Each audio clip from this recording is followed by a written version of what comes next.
What's up mga kapangit? For today's video na naman tayo is nandito tayo sa palayan at nagbabayo ng palay. May mini bayuhan po kami dito.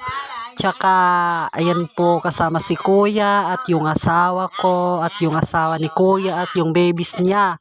Basta lahat na lang po nandito, charis.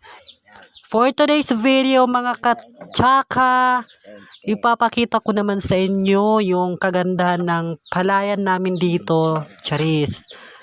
Palayan pala nila, hindi sa akin at sa kanila yan eh. Ayan, napakaganda, napakalawak ng palayan nila guys. So, almost 1 or 2 months na lang guys, mag-aani na naman sila. And ayan guys, may ilog po kami dito na maganda.